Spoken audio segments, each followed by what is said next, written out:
If you're like me and you've always dreamed of attending Oxford, then here's what you need to know. The first thing you'll need to do is complete your UCAS application. This is where you can apply to all the schools in the UK. On this, you will submit your test scores, your personal statement, and your reference. For Oxford, you can either do the IB or the AP route, and I did the AP one, so this is what I know about. You need either 4 5s on AP exams or 3 5s on AP exams and a 1480 or higher on your SAT. What specific exams your scores come from depends on what you're applying to. If you're applying to physics, for example, you need to take AP Physics 1, AP Physics 2, or AP Physics C, and some combination of those. But for my course, PP&E, I just needed 4 5s. On my UCAS application, I submitted all my AP scores, so I got 5s on these and 4s on these. And for Oxford, you need to show all your SAT score attempts. So I had a 1510, a 1520, and a 1590 that I submitted. For me, I took 1 AP freshman year, 5 sophomore year, 6 junior year, and now I'm taking 6 senior year, but those don't count for application. I would definitely recommend studying to take the SAT in your junior year. I studied the summer before and then throughout the first semester, and by doing that, I was able to get that done and focus on the other parts of my application that came later. UCAS doesn't have any section for extracurriculars or other short essays, so you submit your test scores and 1 personal statement that is 4,000 characters with spaces. What you write about in your personal statement is determined by what course you're applying to. So based on that subject, some people write about books they've read with topics about their course, but you need to make sure that you actually have read those books and remember them if you get an interview and they bring it up.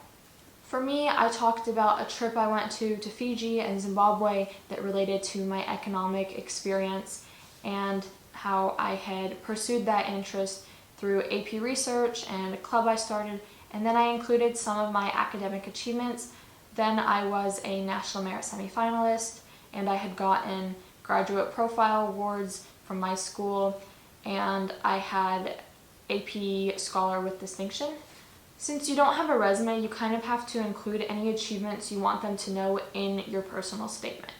And also, you may notice there's nowhere to put extracurriculars, which is kind of a big focus in US applications. So for that, Oxford doesn't care so much about all the random extracurriculars that you do. They more so care about supercurriculars, or you going out of your way to pursue a specific interest that is related to your course of study. That whole UCAS application was due for me on October 15th. In this application, you can also apply to other UK schools. For Oxford, you select your course, and then you're able to choose what college you want to study it at, or you can choose undecided. Oxford is made up of tens of different colleges that have different tutors, have different locations, so you have to look into that and decide what's best for you. From the over 30 colleges at Oxford, you have to decide what you care about, whether that's how new the college is or its size. I applied to Corpus Christi, which is a smaller, older college in the heart of Oxford, but some of the most popular ones are Christ Church, Magdalen, New College, St. John's. And if you choose one that's more popular, there are going to be more people who are applying with you, so there's more competition, so that's something to think about. Or you can just choose undecided. If you choose undecided, your application will be sent to a random college, and then they'll decide if they want you, and if they don't, then they'll pass it on to another college to look at. So if you get put into the pile of one of the really hard colleges to get into, then maybe that's not as advantageous for you as you would have hoped. The next part of the application is your admissions test that is specific to your course. So for me, I had to take the thinking skills assessment, which is for PP&E and maybe some other courses. Law has the LNAT. But how you do this is you can sign up either with the registered Oxford Testing Center, or Pearson has locations throughout the US where you can go and take your test. So mine was actually at an insurance office, but they had Pearson testing rooms there. So my test was online, and it was some multiple choice, and also a written response. I never got my test score back. It went straight to Oxford. To study for that, I had a tutor, but together we looked at previous exams, and I think Pearson also had one sample exam that was in the online format. Once I sent all of that away to Oxford, I had to wait until the middle of December until I heard if I had gotten an interview or not. Not all people get interviews, and if you don't get an interview, then you don't proceed with the admissions process. You're basically rejected. The interviews are meant to test you on how you will learn at Oxford. In Oxford, you have tutorials with your professors that are one-on-one conversations, discussions, kind of challenging your viewpoints, having to see how you think and how you take in information and come to an argument. So for my course, I had 3 separate 20-minute interviews, one with the economics professors, one with the philosophy professors, and one with the politics professors.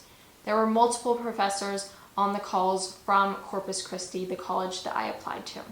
I staged kind of mock interviews with people I knew that could give me experience of having to not be stressed and actually have open conversations and seem conversational, not robotic and not shut down.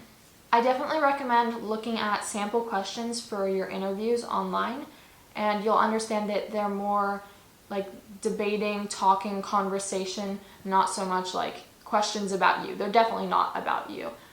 They're about different topics and things that are relevant to your course of study. Sometimes they can bring up stuff in your personal statement. For me, they only did that in one of my interviews, and they didn't actually want to ask me about like my experience or stuff in my personal statement. They wanted to ask about a topic that they had drawn from that.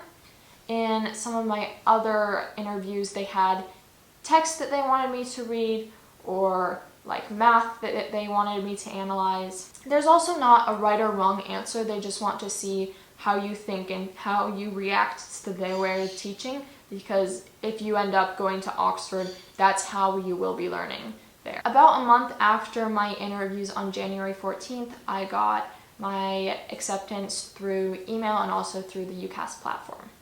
Some other things to keep in mind if you're thinking of applying to Oxford are, one, you have to hone in on your course of study.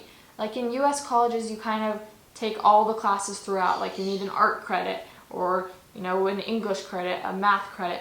But at Oxford, you're really only studying the specific topics in your courses. Like if you're in the physics course, you're only really going to be doing physics. You're not going to be doing reading or history. Also, the style of learning is very, very different. Like I said before, you have tutorials that are one-on-ones with your professors almost every week, I think.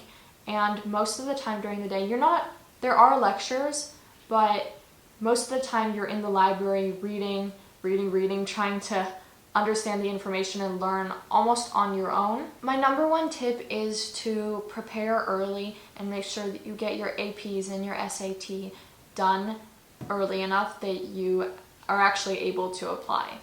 Also know that your personal statement is the only place for you to talk about accomplishments, extracurriculars, things that you've done related to your course. So make sure that you prioritize writing that and getting it peer-reviewed by your parents or mentors. If you got an interview, congrats. For my course, PP&E, about a third of the people who applied got an interview, and a third of those people who were interviewed got accepted.